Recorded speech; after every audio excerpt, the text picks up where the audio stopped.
Nathan here. I'm just going to record a video to discuss services, tutorials, and the future of PHStudios.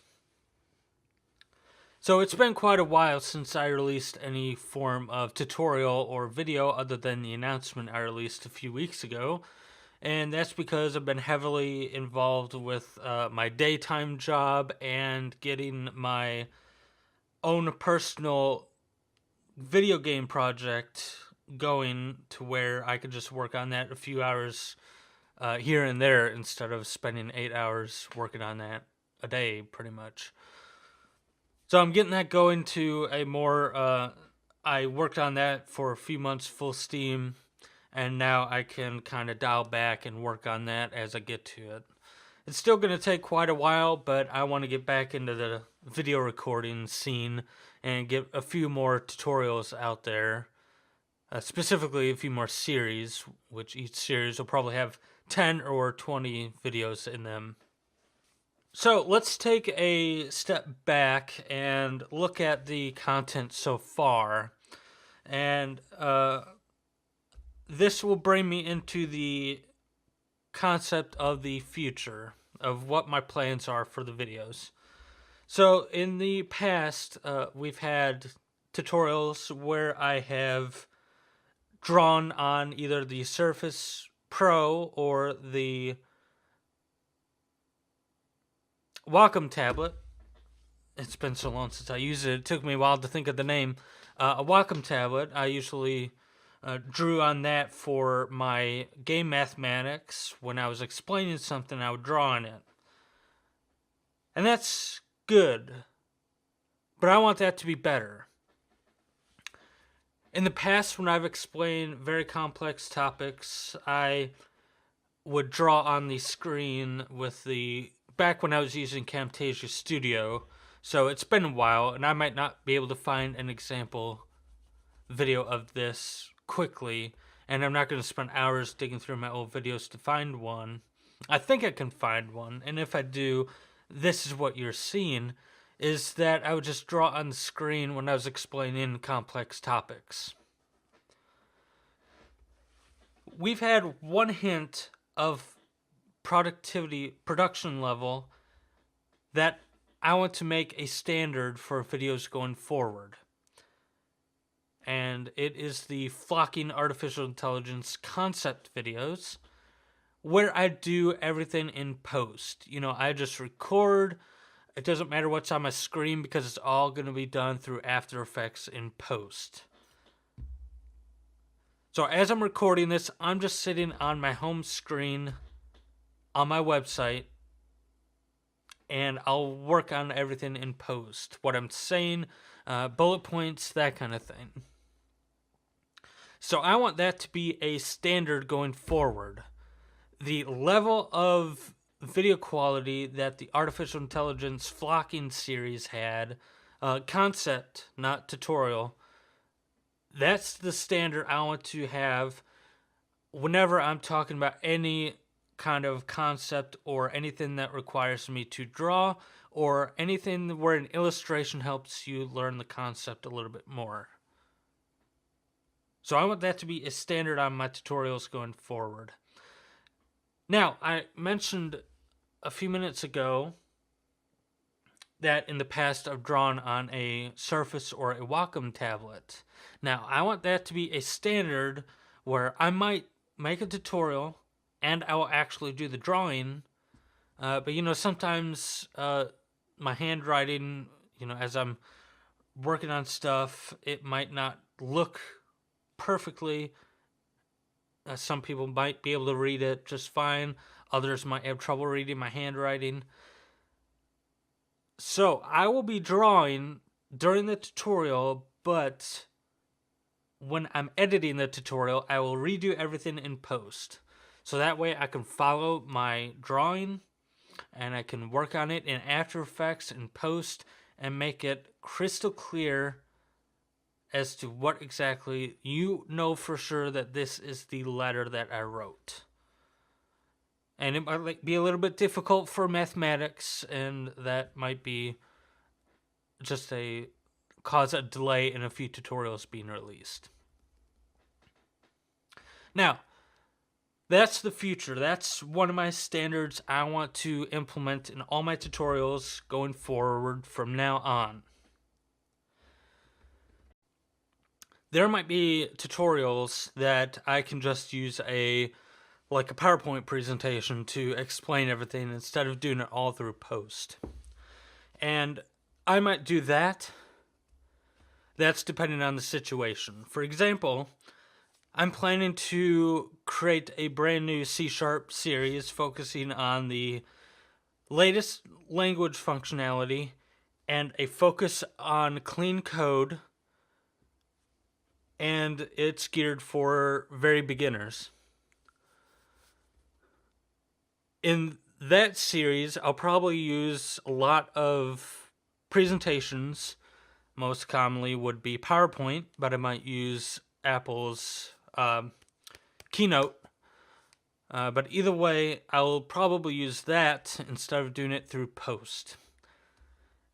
I can't really use that when I need to do drawings and graphics and animations, so that will be done with After Effects. But the productivity level I want to increase to that kind of standard. Instead of just tutorial beginning, opening to a Visual Studio page, and we code. I want to discuss bullet points and explain a little bit of stuff, and that will probably be best suited for either a post editing through After Effects or a PowerPoint presentation style.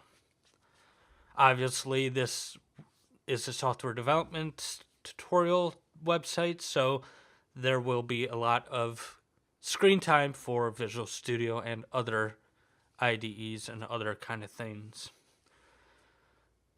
So that's kind of where I am with the production level of the videos. Services. I'm starting to offer. I am creating a shop on my website, and you can do this now through Patreon. I'm going to offer services. A few of them are, I'm going to offer code reviews. If you just want your code reviewed for any, maybe it's not clean enough, or taking clean coding into consideration. Maybe you have a method that's 200 lines of code, and you just want me to review that, seeing how we can clean that up a little bit. Or if you just have any issue with your code other than a quick question, and we'll get into that in a minute, that will be part of the code review service, that I will take a look at your code and just review it. Now there's going to be, I don't know the exact title, it's going to be like a code review plus, where if you want the code tested for how's the memory doing, or how's the CPU doing, where can I fix these memory usages or CPU. If, for example, game development, if you're developing a monogame game and this part of the code, you notice that it kind of lags, the FPS goes down, and you want to find out why the CPU is going this high in this specific code, I can profile that, and I'll probably call this code profiling for the service, where I can test how much memory you're using and how much CPU you're using. I use ReSharper, and that includes memory profiling and CPU profiling, so I can do that for you. So those are a couple of examples on that. And it's not strictly for game development. Now, it is, for right now, going to be strictly, if possible, I'll attempt to do other languages. I know C++ pretty well. I'm not like the best or highly advanced. I just know enough to get by with DirectX development, that kind of thing. So if you have a very long, very large C++ program and you want me to review the entire thing, that can certainly be looked at, but I can't guarantee that. C# is a language I've been working on for more than 10 years now. So I consider myself highly advanced in C#. And I am very comfortable with that. So if possible, it can be Unity, it can be Monogame, it can be ASP.NET development, C Sharp, that kind of thing. As long as it's C Sharp, that's pretty much a given. And you can contact me using the contact page before you order this service, and there will be a full guarantee. Like, if you don't contact me and you get the service, pay the service, and it turns out I can't help you, I'll refund your money. So don't worry about that. But keep that in mind. C Sharp is the primary goal for now that I want to focus on. So those are just a couple of services that I want to work on initially, and there'll be more services later on. It doesn't have to be just game development. I mentioned ASP.NET web development. If you want me to review that website that you're making, or if you want me to profile that, that will work too. Okay, tutorial release structure. I want to change this, and this might, at least for now, it might not be it's going to take a while for it to be like what it's used to. So in the past, when I record a tutorial, I would quickly edit it because I started in a Visual Studio window. I barely did any editing other than a few audio fixes here and there, and I would just encode the video and upload it to YouTube, and it's available for the public. Now, I want to change that a little bit because I want to at least break even on the expenses for my website. So I want to release it first on my shop on the website, and a few weeks or a month later, I will start releasing them on YouTube.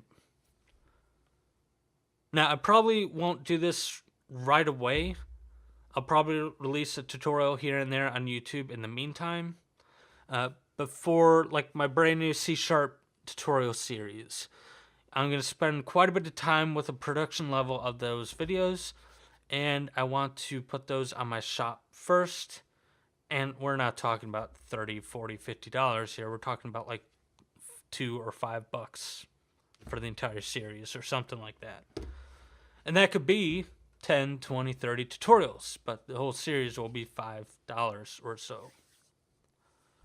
And then eventually, those will slowly be going on YouTube. So I think that way will help. If those of you that want to wait, you can get those on YouTube. Those of you that wish to help me out to at least break even on the expenses for the website, and that would be a great deal of help to me. And then you can just get those to my shop. There's also, and I'll link this in the description, I also have a Patreon set up. And it's been set up for quite a while, and I've had 0 patrons, and that's fine. But I'd like to get some support if possible and kind of help my expenses there. And one of those is a tier that you could purchase for a Discord access. And we talked about code review and that kind of thing. If you don't need your entire code reviewed and you just have a question here and there, you can ask that in my Discord. And once I get into the routine of things, I'll be on Discord pretty much all the time, except for when I'm recording, and you'll see me go offline for that. Or I'll mark myself as busy or something like that. So there's a tier that you can get from Patreon that allows you access to Discord. And I'll probably add that as a service in my shop as well. It's gonna, if I do add that to my shop, it'll just be very cheap. Just any donation level gives you Discord access. I believe that's how I set it up on Patreon. And then you'll gain access to that Discord. And then you can chat with me either through text or voice and say, hey, I have a quick question on X. And then I'll explain, okay, you do this by doing Y. So it's kind of like a small segment code review or question type thing where you can gain the ability to ask me at any time if I'm on there what's going on. So that's another service.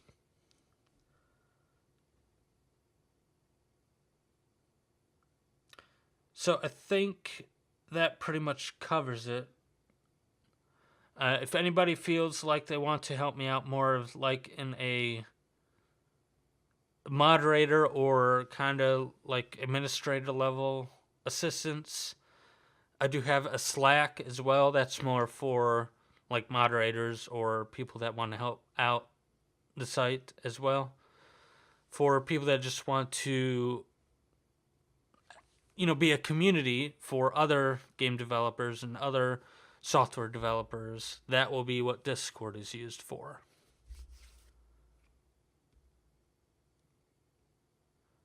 Tutorial series, I will be restarting a few of those because I don't like the production level on some of those videos.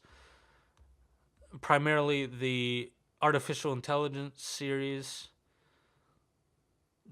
Aside from the flocking ones. The flocking one is what I want to achieve as a standard, if not better than those.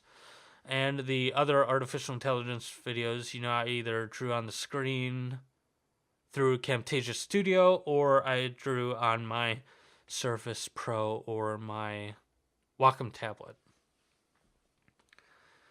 And I want to get those to be a production level as at least at a bare minimum the flocking artificial intelligence. Now I will be redoing the flocking artificial intelligence as well. So I'll be redoing a few series and just getting those production levels increased. And there'll be new series as well. I'm deep. Let me bring up Visual Studio here. I'm deep into working on the DirectX 11 series. Getting that started with the basic DirectX. And this was mostly finished a few months ago before I focused my energy on my game project. But just a few tweaks here and there. And just this is a quick look at what's going to happen with the DirectX 11 series. And it's going to be 2D for now. I will be using a subscription to Maya LT 2018 for 3D development, and 3D videos will be out soon.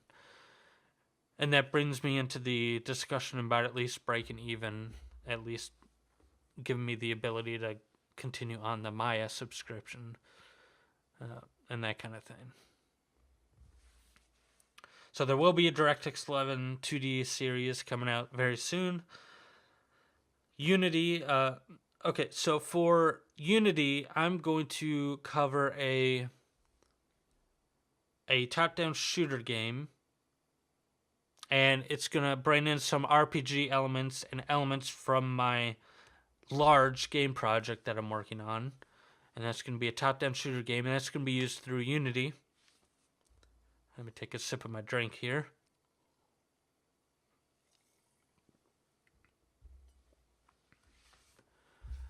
Mono game. I'm going to update my PGL2D library to include a lot more functionality and kind of clean code and fix the existing functionality, make that a little bit better, and have that as version 2.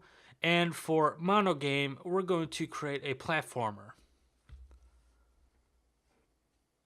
So for the Unity series, we're going to create a top-down space shooter with RPG elements and other elements that I'll bring in from my big game project. For a Mono Game project, we're going to use a new version of PGL2D, which has more functionality and is going to build on the existing functionality by making it better, and we're going to have a kind of like a 2D platformer style game.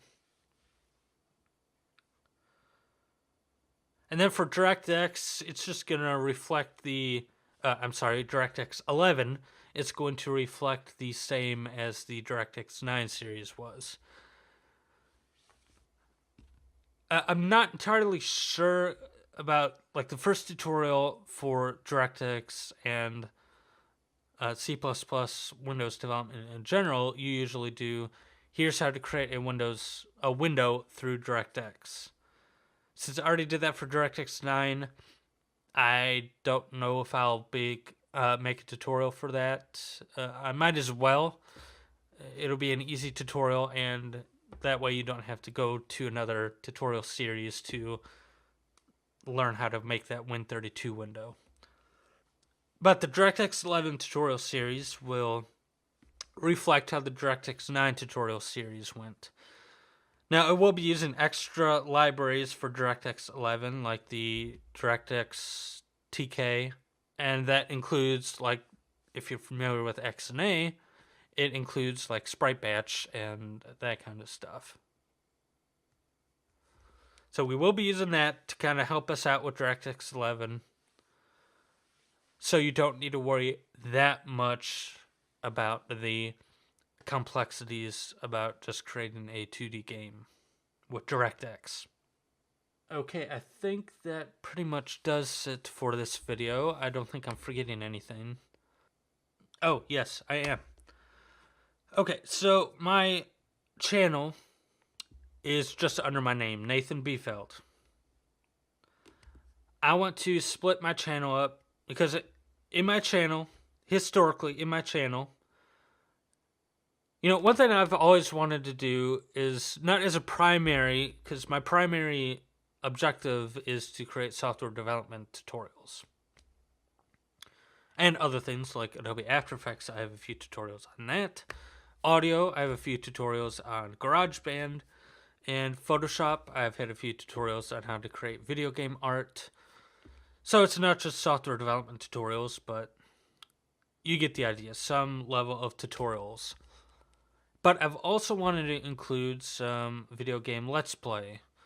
I'm going to play the game anyway. Why not just record myself with commentary? So in order to keep those separate, I've created 2 new channels. PHStudios is the channel, and a PHStudios Gaming, which is going to be another channel. In the future, other than announcements and kind of letting people know that there's a new tutorial out, there's not going to be that much content left on this channel. I'll update and say, hey, I've uploaded a new video to this channel, go check it out. So we can kind of migrate to those 2 other channels. If you like both the tutorial content and the gameplay footage content, you can subscribe to both of those channels. If you don't care about gameplay footage or that kind of thing, you don't have to worry about having those in your feed, because you'll just subscribe to the tutorial channel. If you don't care about tutorials but care about gameplay footage, likewise, you won't get any tutorials caught up in your feed. It'll just focus on game development. Now, game development, those videos, because they're not tutorials, those videos will probably come out a lot quicker than my tutorials would be, because it's just me firing up a game, hitting record, and go.